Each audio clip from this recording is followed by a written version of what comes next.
Hi, everyone. Welcome to this special recording of the Legend Fiction Show. This is for LegendHaven 2023, which is our annual online convention. And this theme this year is Worlds Without End. Today, we're joined by Dr. Sørina Higgins. Have I pronounced that correctly? Yes, you have. Thank you. Okay, you got this cool little O with a line through it. It looks almost Nordic. What's your background, Doctor? My background is mostly Swedish, but I was named after Kierkegaard because my dad went through an existential phase in seminary.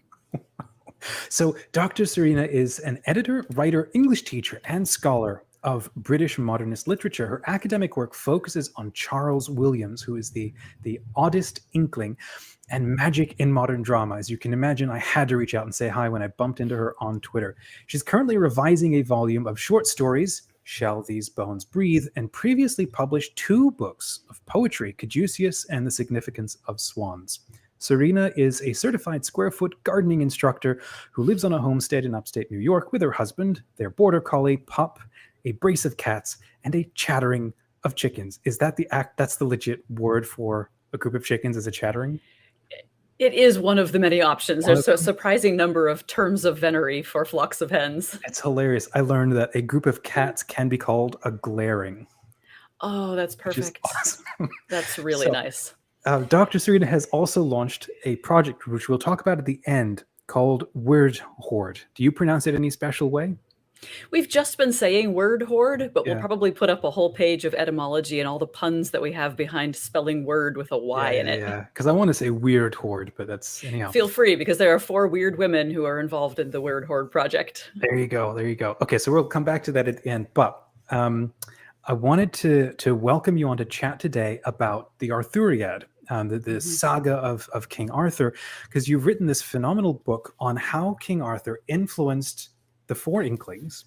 And I grabbed a copy, there you go, and I started reading that, and I was blown away by just the first chapter, and I loved it. And so I wanted to ask you, without giving you any time to prepare, just based on how cool you are, let's talk about the importance of Camelot and King Arthur, and why that story still matters for us today, because that influence on the Inklings was so profound, it seeped into everything that they did. And then what they did has gone on to like set the tone for, say, fantasy and science fiction and creativity for 100 years. And then King Arthur influenced us for 1,000 years before that. So why is that important? Why do you think we still need this world of the Arthuriad? That's such an important question, and I've asked it over and over, and I've found that my answer has changed in the time that I worked on this book. I got the idea when Tolkien's one Arthurian work, The Fall of Arthur, was published. So this is going on a decade of interest in this topic. So today, I thought of a few different reasons for its relevance. Do you want me to list those off, and then we can dig into them? Yeah, let's do that. It's a story of the restoration of a rightful ruler, and of the attempt to make a kingdom of God on earth. Now, that can be an extremely dangerous attempt to make, and we'll probably talk about the different ways that can go right and go wrong. It also explores suffering together as a kingdom or a culture or a country going through some kind of extraordinary extremis together. And one of the ways that the people deal with that is going on quests for a greater meaning. And then the last little theme I thought of is more in current and contemporary Arthurian adaptations, where we realize that the they, who were the other, are also us, and we shift perspectives. And that's often one of the reasons people point to fiction and fantasy in particular as being valuable, is that it can give us other perspectives. Now, I don't think that's universally true, but there are ways that can happen if we're really careful readers. So where do you want to dive into some of those ideas? Okay, let's start with the first one, because you said that one's a little more polemical. And what comes to mind, that sense of building the kingdom of God on earth, like, yes, as Christians, we're all called to sort of do that, but it's the how. And I'm reminded of the difference of the letter S in a phrase when I was reading archaeology. And it just struck me this one sense, how in the ancient world, the great pharaohs and the great kings, what they were desperately trying to do was to create the heavens on the earth. And so these mega complexes and so on, and that they would build is trying to map the stars, map the gods onto the body of the earth, onto the surface of the world. So they're trying to create the heavens on the earth. And then Christ comes along. It's like, no, let's make heaven on earth. Let's bring heaven to earth. Completely different focus. And it's just the difference of a letter S. And I think Camelot rides this fascinating tension of, is it a table? Is it an idea or an ideal? So let's go with that one. Oh, that's beautiful. That's really well said. What a difference one letter can make. Yes, I was thinking recently about the Narnia Chronicles and thinking, what themes do they have in common? And I realized that every single one of them is the story of the restoration of the rightful ruler. And there are a lot of Arthurian influences, echoes, and elements throughout the Narnia Chronicles, right? First, there's the medievalism, the knights and the chivalry, and so forth. And then quests, especially Ripachip's quest for the uttermost ends of the earth. So I was wondering, why is that still relevant, especially if you want to think about American audiences, 21st century Americans? We don't want to have a restored monarchy. We got out of that in 1776. That was our big mistake, right? But we're not here to restore monarchy. And yet, how many public conversations are about who is the rightful ruler, what makes someone suitable to rule or administer a kingdom or a country, what qualities need a person have, and what are the processes for installing that person. And those are the basis of some of the biggest controversies and difficulties that Americans are facing right now, and other countries as well. And connected to that is this idea of the danger of thinking that we are the ones who can establish the kingdom of God on earth, and that we know what that would look like, and that we're then going to impose it on other people and other groups. So I'll just say straight out that I believe that American white Christian nationalism is exactly the wrong way to do that, and is a total misreading of the scriptures and of these literary traditions, such as Arthuriana and others. So we might think about an Arthurian telling not by the Inklings, but by a contemporary, T.H. White, who rewrote the Arthuriad in this massive multi-volume novel, if you want to call it that, The Once and Future King. And really, it's a story of pacifism, or it's really a story of, is war necessary? And are there other ways to power? Are there other ways of wielding power?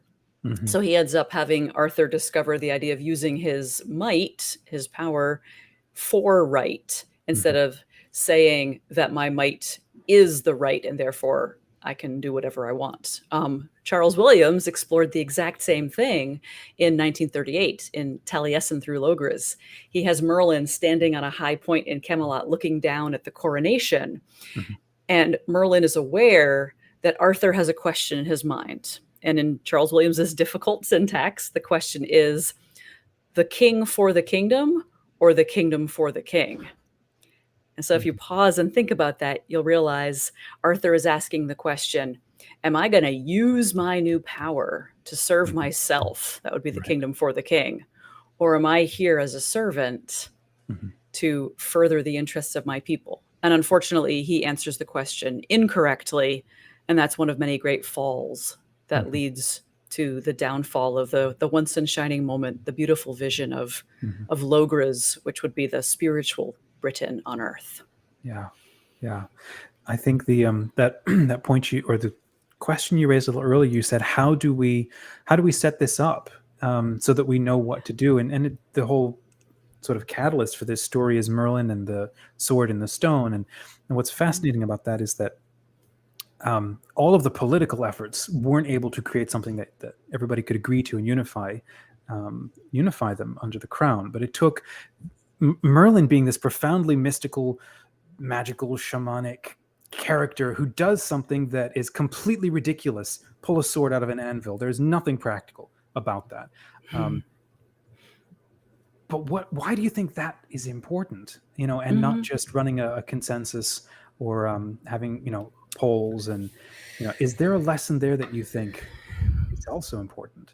Because that's we end up with a character who's completely unfit for the role, and that's exactly what makes what makes him fit.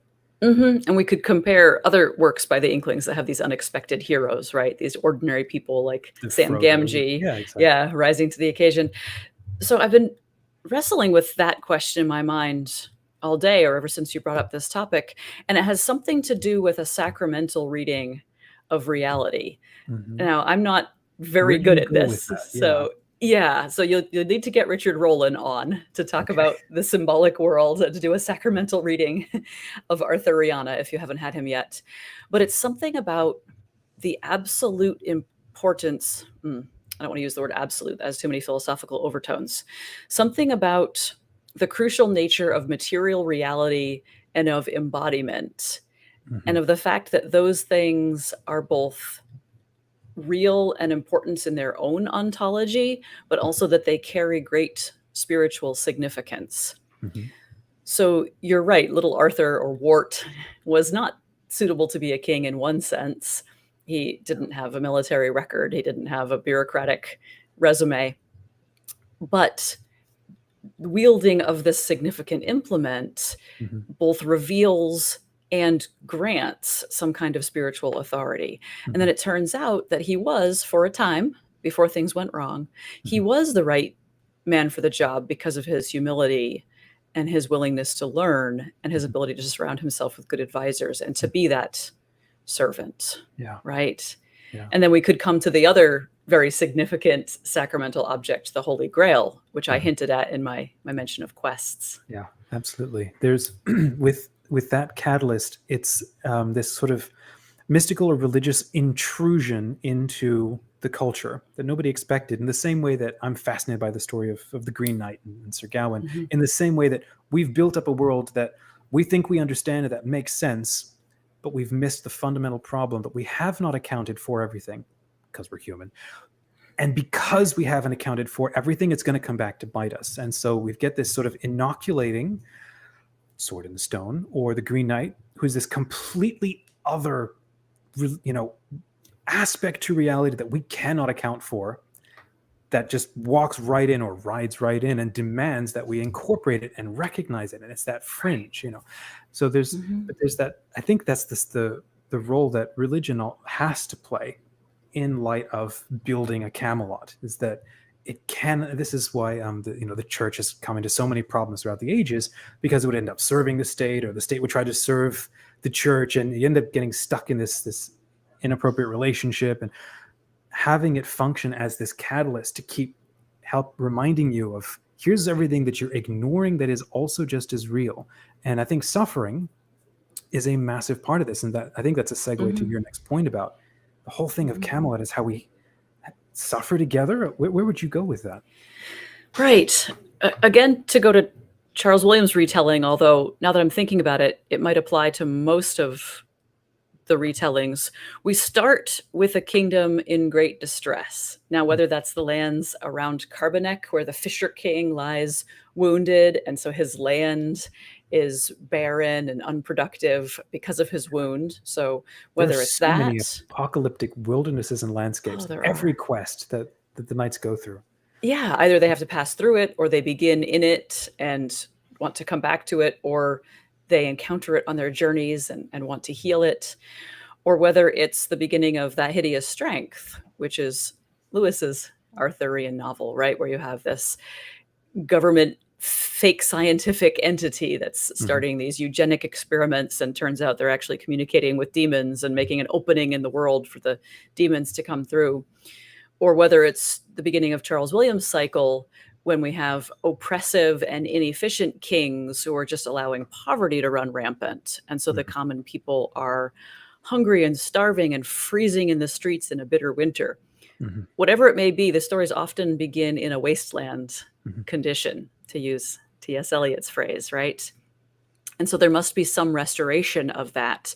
And so the people are suffering together as a collective, and the healing of that suffering goes right back again to the first theme, to the restoration of a rightful ruler. So you have to have a Return of the King scenario to break the White Witch's winter, if you want me to make a mashup there of Please do. We love different mythological worlds.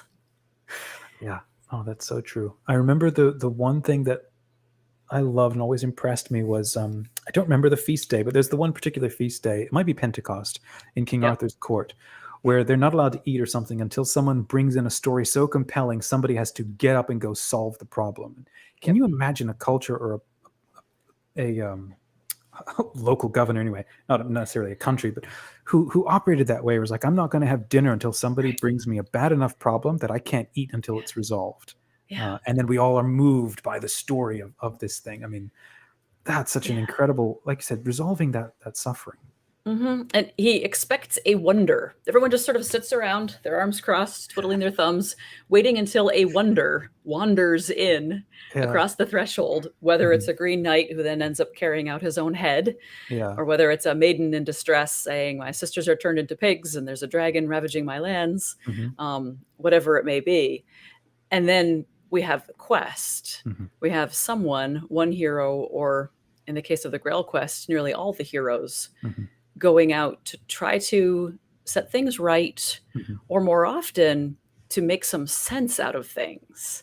And what's been underneath my mind in every little topic we've touched on so far is the idea of the power of narrative to shape our lives. So when you were talking about the Green Knight and how he's something that intrudes into our lives, I was also thinking he's also the locus of stories that shape our lives, because he's sort of he's a green man figure, right? He's a vegetable god.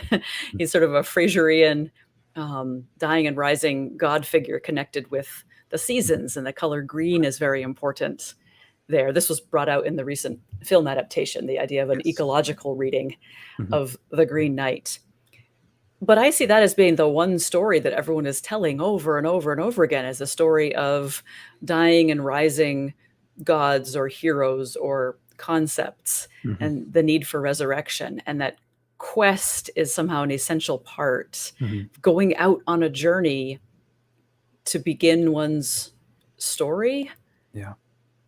That's as far as I've gotten with that thought. What's so fascinated me, I'm trying to remember, the Green Knight has just become something that is just, and the Green Man has fascinated me for now almost 2 years now, and I started trying to write a novel about it. But what struck me was the story of the Green Knight and the Green Man is this, the problem that a lot of what we humans do, and I think this is the temptation of Camelot.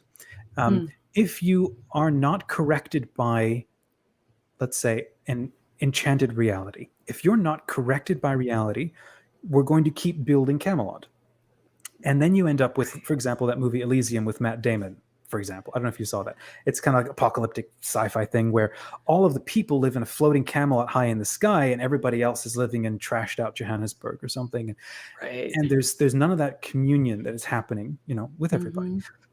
And then you get the Green Man who shows up, and you pointed to him being an ecological symbol and all of this. And what's made a lot of sense for me is the Green Man and the Green Knight is a representation of God as present, or as he communicates himself through the natural world, through creation itself. And the problem with everybody in Camelot is they're sitting, waiting for a wonder to show up to them. Now, on the one hand, that's actually not a bad thing. That shows an openness of, I think, spirit, which is actually really important. A lot of us don't have that. We don't expect wonders at all in the world. That's a different problem. But they're sitting passively waiting for wonders to show up. And I wonder if in the Anglo-Saxon mind, that's an immediate sense of, you shouldn't be like that. Like King David, during the season when kings are supposed to be out at war, he's at home lying in his bed. It's like from the get-go, this is an indication of a problem. I don't know. I'm just thinking about that. But then the Green Man shows up and he challenges them. You have to come out and meet me in the Green Chapel.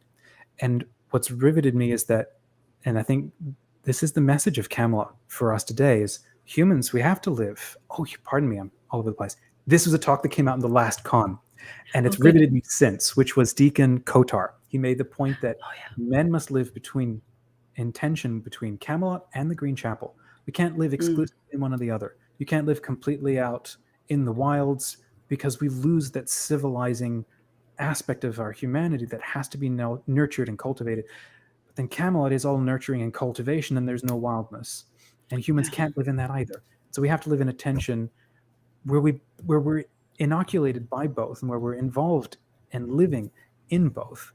I like that a lot. I think I would go one step further, because in Charles Williams, it's a trinity of places that we need. It's Carbonek, Camelot, Caucasia. So to take those in reverse order, Caucasia in the Charles Williams mythology is the backside of the world, and it stands for nature unfettered. It stands for sort of human nature unredeemed, but maybe even pre-fall in a way, kind of like an innocent savage. It's a very questionable phrase. Everything not in Camelot is like, that's all Caucasia? It's very specifically the human body, its embodiment, its natural sexuality. So it's not exactly the same as the wilds of the Green Man. That comes in Broceliande in Williams mythology. But so we have Caucasia, which is everything that is good because God made it natural. Then we have Camelot, which is reason, the mind, logos, but it commits a rational fallacy. But the third is Carbonek, which is the castle of the Grail. So without the castle of the Grail, the house of the spirit, then you have the mind and the body. But we have this Trinitarian idea in Williams there, that we have the spirit, the mind, and the body. And you could maybe read the persons of the Trinity onto that triangulation as well. Sure. Oh, that makes so much sense, because Carbonek and the whole Grail quest, it's a calling out into the wilds of your own personality, your own self, and the world to try to come face to face with yourself, but to come face to face with the reality of the embodied presence of God, and then your response to that, and how do you serve that? That's great. I've been missing that third piece. Thank you. That's great. Yeah. Can I say two more things about the Grail there? Go ahead. Which order to say them in? We'll do the shorter one first. You were using the word catalyst a minute ago. That's a perfect word for the way that the Grail is deployed in a lot of these stories, especially in Williams. The idea is that the Grail serves to reveal each character's spiritual state. So we can tell by how they respond to it where they are on their spiritual journey, or, are they moving towards or away from God? So we can see that by how they each respond to the Grail. And this becomes very clear in maybe his most readable novel. So if anyone listening has not yet encountered Williams, you might want to start with War in Heaven, which is his novel that has something most resembling a plot. And it has a great, awesome Grail quest of 3 characters in a motor car racing across the English countryside. It's just a delightful novel. But the point of the title is this war is going on earth as it is in heaven, essentially, that we're watching the war on earth, but it's actually happening in heaven at the same time. So the Grail is that point where heaven and earth meet, or where the sphere of Venus touches the sphere of Tellus, or of the silent planet. So there's the idea of the Grail as catalyst. The other point I wanted to make, though, no, I won't make a point. I'll ask a question. But what do you think? And I keep asking myself this. What do you think of the fact that it's all a failure? I mean, the Grail quest is this beautiful, we're going to go out and we're going to seek God, and we're going to try to be close to Christ, and we're going to achieve the Grail and take the Mass. But it destroys the Camelot experiment. The chairs of the table reeled, and the knights are all scattered to the ends of the earth, and most of them die or go mad or get lifted up to heavens and don't come back. And Tolkien says, because he's a Christian, he says, we're fighting the long defeat. I know this is true because it has a terrible ending. Well, I am torn, and so on that front. So on the first, too many thoughts. The first thought is the original saga, before the Grail was introduced, is very much that sense of, like, how do we tell this mythic dream? Not even a dream, because these words they don't mean what they used to mean. When I use the word myth, I mean like a transpersonal reality that precedes human existing, that humans are constantly trying to live out. Effectively, it's a narrative emerging out of the realm of angels, shall we say. So it's a deep reality. So Camelot and King Arthur is this, how do we live out the deep reality of a well-ordered people, a well-ordered kingdom that takes care of the world, and what does a good king look like? And you're trying to tell this story without any of the revelations, shall we say, given to the Hebrews. And they're figuring out David and Saul and Solomon, and the Anglo-Saxons and the Vikings, they don't have that. So they're figuring out their own, and maybe there's hints of that coming over, I don't know. The Holy Spirit is working with them, and he ignites this particular kind of narrative. which I think we see all across other narratives and other cultures anyway, too. Like, still slowly reading through it. What is that? The Hindu document. I forget. Anyhow, Bhagavad Gita? Yeah, same sort of thing. This guy's stuck in the middle of a battle, and he's like, I have to act, but I don't know how, because I don't know how I'm oriented in this world. Gods, please explain all of this to me so that I can take the action that is needed. Perfectly human and ordinary and appropriate response to the chaos of everything. So on the one hand, that really strikes me. And I remember really being moved by the idea of Excalibur as a motif, but then also Excalibur's sheath as a really important motif that is dropped off and ignored, because Merlin at one point says the scabbard is just as important as the blade, because if you're carrying the scabbard, not a drop will be shed. And I've taken that to mean Excalibur is like, as long as it's sheathed, it is a power that can be wielded, but you really have to ask yourself if you should, because every time anybody goes to war, both sides die. So having the power and being able to use it, but not using it, is the ultimate definition of meekness. It's the ancient definition of meekness. And so we're called to that kind of courage, that kind of meekness. And Arthur's called to that too. Whether he does it or not is a different thing. And I think that's the point of the story is, heck, we love war.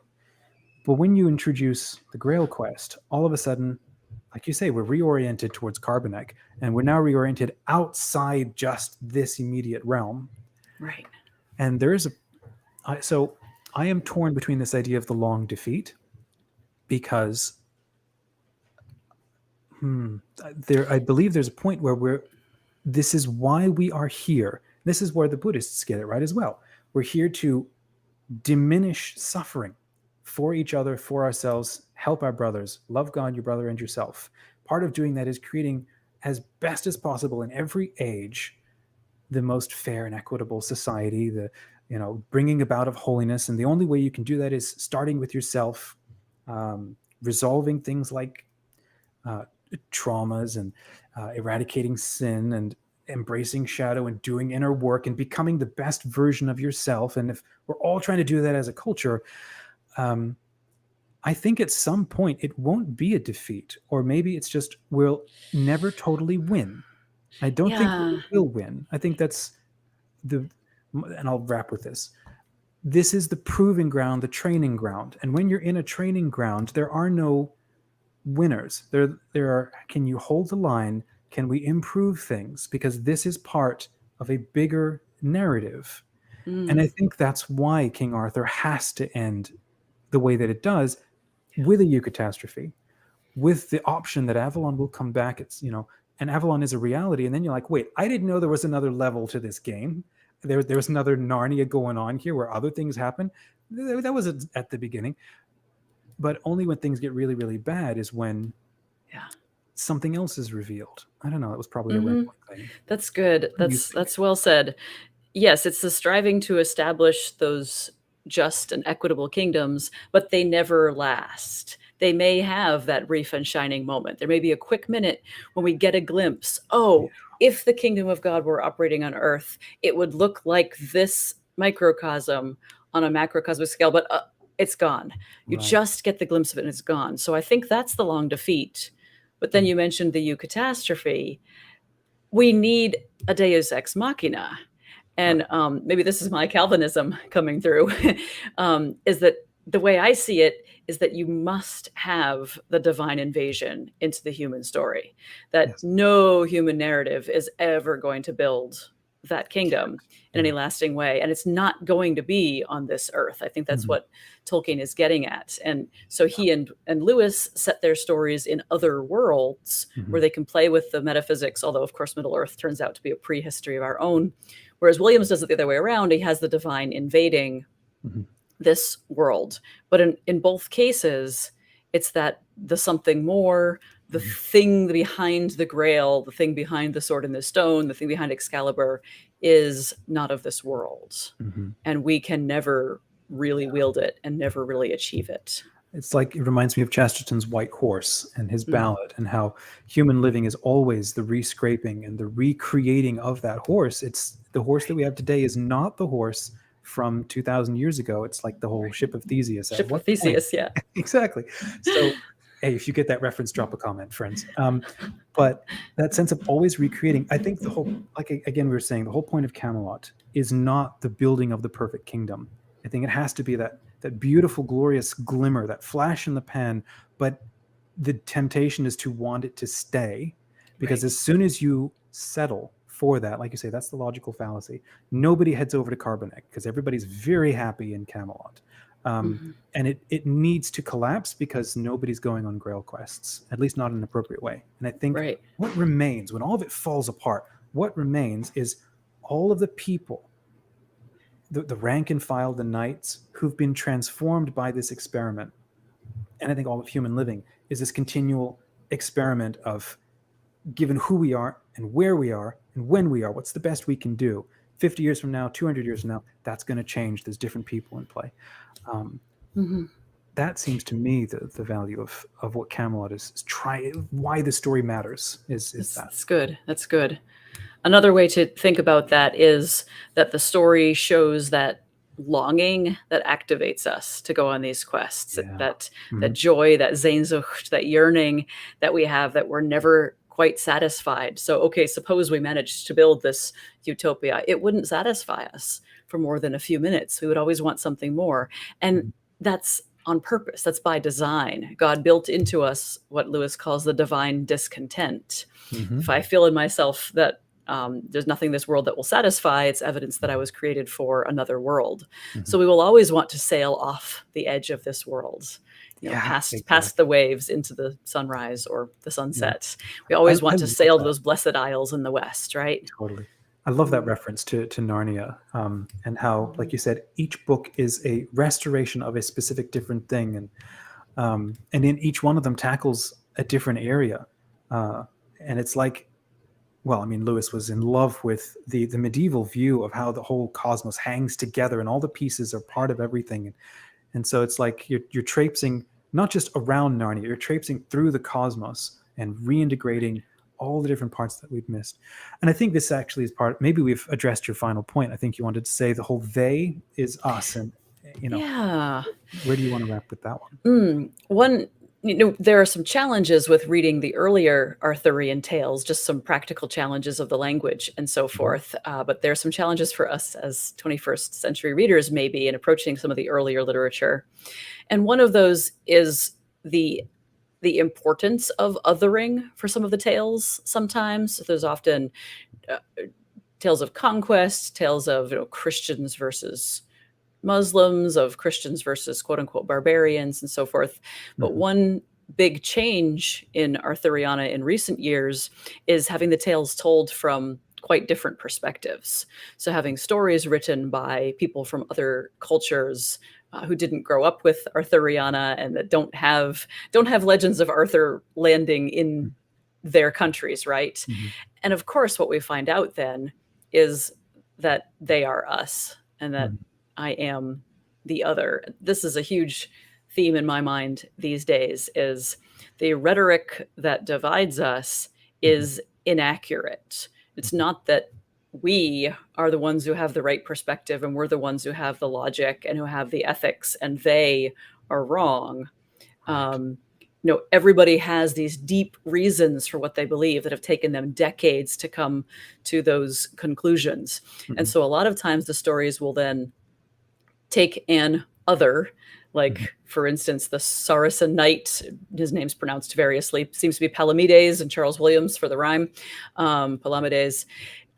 And he's brought in and, we see how he is us and we are him. We see our mutual humanity, but he's brought into the community without losing his cultural distinctives and the importance of his individual identity. Yeah. That makes me think, as you're talking of the Song of Roland as something that maybe became popular or came out, gosh, when is that? 1400s, perhaps? And I remember reading it at one point and then reflecting on it 10 years later and realizing I had missed the initial, at the first reading, like with the first reading of the Arthuriad as a kid, it's like, wow, it's all knights and we're knocking stuff and saving people and taking names, and Roland is doing the same sort of thing.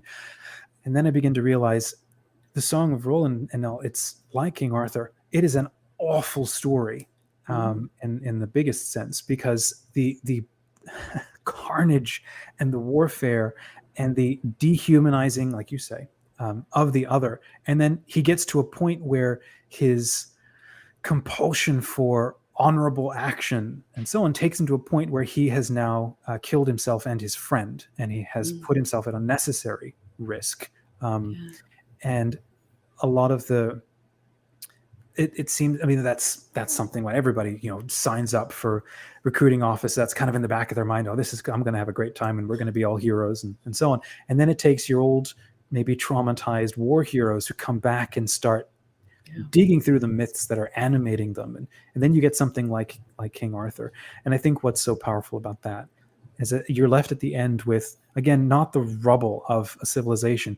You're left with people who've been hardened like gems into things that matter. And the most important thing, this is why, as I was joking earlier, First Night is my favorite movie for King Arthur. I mean, there's so many, but I love that one because Sean Connery he's my King Arthur. And at the end, he's like, never, as he's being killed, never surrender, never give up. Camelot lives. It's an idea that lives in the heart of men. And he says, my God makes me strong. What was it? To do the right thing or to serve the weakest or something like that. And that's something that's such a modern thing to say. And that's that abstraction of a truth out of a time and place is something that is a very modern thing. And it's something that we need to now discover. That's kind of where we are. And the deep truth of Camelot is every individual matters, because that's the only reason why Wart makes it and why he's pulled in is because he's a nobody. And you could see that story butting up against other stories. And that's why that's called the War of the Gods, right? Stories clashing with each other to figure out what's the most important, what's the best way that we can live based on what we know or how we're responding to truth. And the story will keep going on, like the end of the Once and Future King, when everything is just completely hopeless and everyone we've cared for is dead or dying or heartbroken. And yet there's this young boy named Tom, and turns out he's Sir Thomas Malory, and he will go on and tell the story. So that ties into your theme right now of Worlds Without End. This seems to be one of those story complexes that is going to go on forever, because now writers outside of the European Christian tradition are taking this story and continuing to run with it. So it seems that this story will continue to be told over and over and over as long as the world shall last. Agreed. Well, we got to wrap, but there's more I wanted to ask you, like, especially your book. Like, there's one line I highlighted. I'm not going to bring it out because it'll take too long. But you mentioned this one line, which just absolutely was amazing to me, that during the depths of the war, there were like these four characters, these four people who came face to face with how utterly terrible and terrific and dark things were, and it shattered them. And then out of that, each one of them, I'm trying to remember, you wrote it, you probably remember, but they dug really, really deep into why they reacted that way. And then out of that came everything we know and love about these people. And I think that's never going to go away. Not just their contribution, but the fact that we're all called to do that same sort of thing. Right. Yeah. In a lot of ways, Arthurian tales can be read as veterans' stories, right? And tales of soldiers who have seen the worst of war. And sometimes they end up using it as nationalistic propaganda, rah, rah, go and join the forces and go fight our enemies. And then other times they use it to question, is this the way? Is there any other way besides violence? Is there any other unifying principle besides a jingoistic nationalism that can bring us together? And usually they do pursue something much higher and greater than that. And that's one of the reasons for the timelessness of the tales too, I think. Yeah, fantastic. And to probably annoy everybody and throw a sci-fi reference in, I think that Star Wars is a modern take on this Fall of Camelot revival of it. And the sense that the Jedi are beloved characters. They are the ministers from Carbonek who are coming to the Camelot has just got out of control, and there's nobody who is aware of of reality and who's living in both. And that's why I think we love these wizard priests that are the Jedi. That's right. That's really good. Wizard priests and, swords, weapons of great meaning and of great inheritance being passed down. And the unknown hero doesn't know his birth. The unlikely person without the experience for the job. Yep. And also some shady little relationships with your sister, which seems to be a theme in Arthuriana too. Oh, Lord. Oh, let's leave that there. So you've actually got this really exciting project that you just launched in the last week called Weird Horde. Can you share with us a little bit more about that? Sure. Thank you very much. So Word Horde is a collaboration of freelancers. So it's myself and 3 other women who all have experience in editing, proofreading, beta reading, and marketing, publication. So it's a conglomeration of services for writers. So anyone who's listening, if you're a writer and you're anywhere along that journey, we have services available to help authors, we like to say, from idea to ISBN. Because usually if you want to hire, say, a developmental editor and then a typesetter and then an indexer and then someone to help you self-publish and then a marketer, you have to go to all different places to get those services. But the 4 of us have experience in all of those areas and worked at a press together. So we're offering those services. So anyone who is telling the great tales again in different ways, or studying them in a scholarly fashion, we can help out with that. So are you primarily, your target audience is more nonfiction versus fiction, or both? We are ourselves, all 4 of us are writers, and we're all scholars and creative writers. So there are 2 PhDs in English and 2 almost MAs in English. So we've all written theses and dissertations and academic articles, but then we are all also fiction writers and poets and writers of popular scholarship. So, and more in the kind of speculative fiction, science fiction, fantasy sort of side of things. So we're available for a wide range of things in the humanities and then some services even in other fields. Good. What is the name of the website, and could you spell it out for us? Yeah, the name of the website is Word Horde, WYRDHOARD.com. So wordhorde.com, and come check us out. All right, head on over, friends. I'm going to drop the link in the description. Join their mailing list, and if you are a writer, I'm sure every other person who's part of our current legend fiction community is looking for this sort of thing, because that's what we're all about, is writing. So if you haven't yet, check also for the link in the description to register for free for LegendHaven, which is our annual online convention. Thank you, Dr. Sørina, for coming on and for chatting about all of this. I hope people enjoyed it. And if you did, you've probably got questions. Please drop them in the comments. And then come and hang out with us Saturday, October 14th for as many hours as you like. We'll run for most of the day. And it's all free, all online. And it's all just a whole lot of fun for readers and writers, Catholic and Orthodox. Again, anybody is welcome, of fantasy and sci-fi fiction primarily, but we've got all kinds of others in there too. So thank you so much. And I would love to have you come back and chat more about just the wealth of knowledge that you and your team have. Let's do it. Thank you very much. I appreciate it. It's been fun.